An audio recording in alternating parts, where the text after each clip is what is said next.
दोस्तों, मैं उस परम पिता परमेश्वर को नमस्कार करता हूँ जो आदित्य है, जो नारायण है, जो राम है, जो कृष्ण है, जो गॉड है, जो अल्लाह है। दोस्तों, उस परम पिता परमेश्वर को संसार के कोई भी लोग यानी सदस्य नहीं देते, फिर भी उसे हम सब मानते हैं कि वो है। वो है तो किस अवस्था में है? उसे निराकार अवस्था कहा जाता है, इन्फिनिटिव अवस्था कहा जाता है, एनर्जी अवस्था कहा जाता है। दोस्तों, कहानी दरअसल यह 9-10 की है। मैं 9-10 में अस्वस्थ था। अस्वस्थता के कारण मैं प्रतिदिन रमना मैदान में दोपहर में घूमने जाता था। मेरे पैर में पैरालिसिस अटैक टाइप का हो गया था, फिर भी मुझे जाना तो डेली था। इस प्रकार मैं जो था, जाते जाते करीब जनवरी या फरवरी माह में महाशिवरात्रि पड़ता है,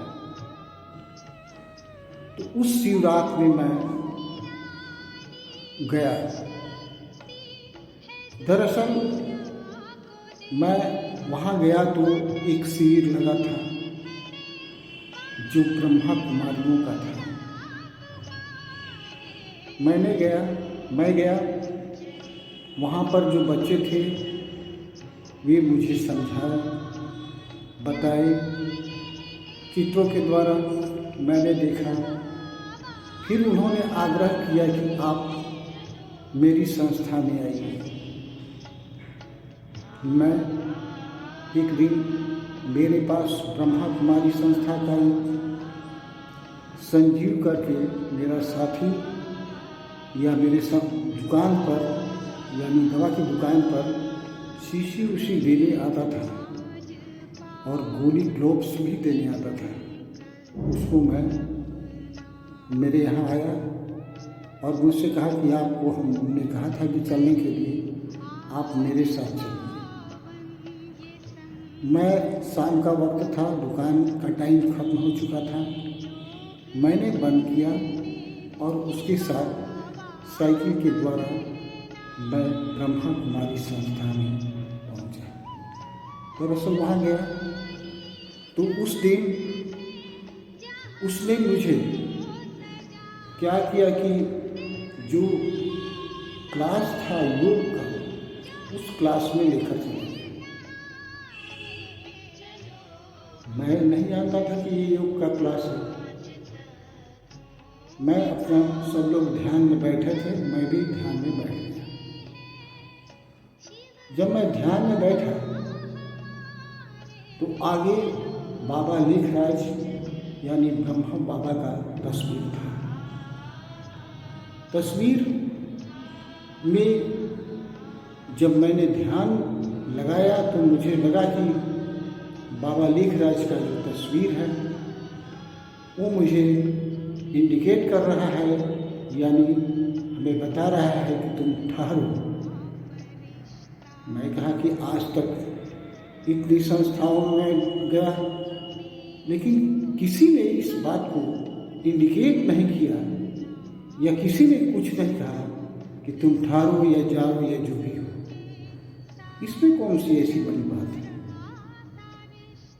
मैं वहाँ ठहर गया। उस संस्था में मैं आने जाने लगा। 7 दिन का क्लास होता है शुरू में, मैं वो क्लास को किया।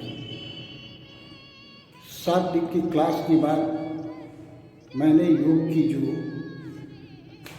उसके बाद 7 दिन की क्लास के बाद मैं योग के क्लास में गया और वहाँ लोग ध्यान करते थे और बाबा की मुरली आती है, उसे लोग सुनते हैं। दोस्तों उसे मैं भी सुना। धीरे धीरे मुझे उनकी बातों को मैं समझना शुरू किया, तो मैंने देखा कि वहाँ अधिकतर सूक्ष्म लोग की ही बातें होती हैं।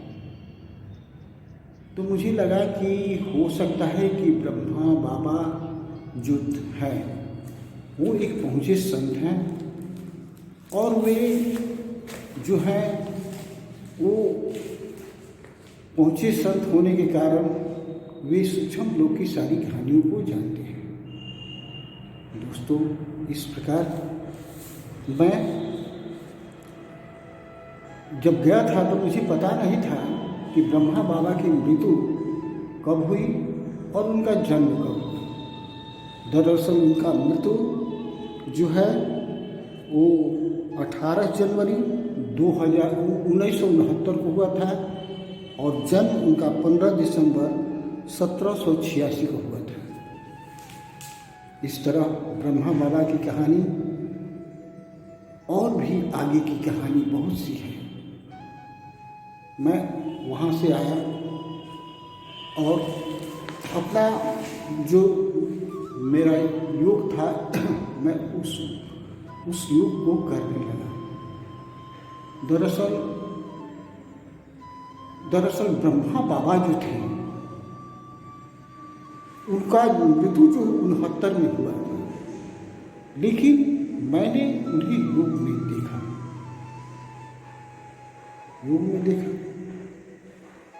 मैंने कहा कि सूक्ष्म लोक से ये इस लोक में यहाँ लोगों को समझाने के लिए या जो भी कारण हो वो यहाँ आते हैं। दोस्तों इस प्रकार मैं ब्रह्मा कुमारी संस्था में बहुत समय तक रहा। कितनी बार मैंने ब्रह्मा बाबा को देखा। एक बार मैंने देखा कि मेरी तरफ वो आ रहे हैं, कुर्ता पैजामा पहने हुए, इसी तरह हाथ को हिलाते हुए वो मेरी तरफ आ रहे हैं। लगभग सुबह 4 बजे मैंने देखा, क्योंकि मेरा जो टाइम था वो योग का वही टाइम था और मैं योग में बैठा करता था। और बहुत सी आत्माओं के साथ उन्हें भी मैंने देखा कि वे भी, कहने का मतलब है कि सूक्ष्म लोक में बहुत से लोग बैठकर योग कर रहे हैं और वे जो है अपना दिव्य आसन पर बैठे हुए हैं और वो सबको समझा रहे हैं। मैंने देखा कि बच्चा कृष्ण घोड़ों को का लगाम पकड़े हुए हैं और अपनी तरफ खींचे हुए हैं। दोस्तों इस तरह मैं बहुत से योग की बातों को देखा। दरअसल मैंने देखा कि बच्चा कृष्ण हंस के बीचों में बैठा हुआ है। दरअसल मैंने देखा योग में कि बच्चा कृष्ण जो है वो गायों को चरा रहा है। इस तरह से बहुत सी बातों को मैंने योग में देखा। मैंने देखा कि जो सूर्य है प्रकाशमान दिव्य निकल रहा है। इस तरह ये सारी घटनाओं को मैंने योग में देखा। दोस्तों इस प्रकार बहुत से साक्षात्कारी मुझे उस समय हुई और मैंने उस संस्था में आने जाने लगा।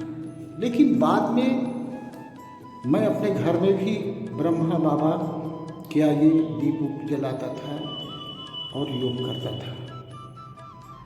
एक बार की घटना मेरे साथ घटी। मैंने इस बात को अपनी पत्नी को बताया। पत्नी भी भक्ति में निपुण थी। दरअसल उसने कहा कि मैं ब्रह्मा कुमारी संस्था में जाऊंगी। तो टाइम जो था उन लोगों को बुलाने का, उस टाइम में संस्था में वो बुलाया लोग, लेकिन उसकी पढ़ाई जो थी 1 दिन 2 दिन हुई। उसके बाद वहाँ उन लोगों ने कहा कि अभी क्यों चली आई, अभी आपका टाइम नहीं हुआ है। दरअसल दोस्तों, इस प्रकार जो मेरी पत्नी आई उसको समाज से क्या मतलब है। एक दिन 2 दिन का क्लास हुआ था और उससे लोग बोल दिया था, वो आई और ब्रह्मा बाबा के फोटो को निकाल कर फाड़ दिया। उस दिन से मैं संस्था में तो जाता था, लेकिन कहने का मतलब है कि मुझे फिर वो ब्रह्मा बाबा दिखाई नहीं दिए और मैं योग में उनको फिर कभी बुलाता भी नहीं था। क्या करें, जब घर की कहानी कुछ और है तो मैं तो कुछ नहीं कर सकता। ये कहानियाँ मैं आपको सुनाया जो इस कहानी की जड़ है।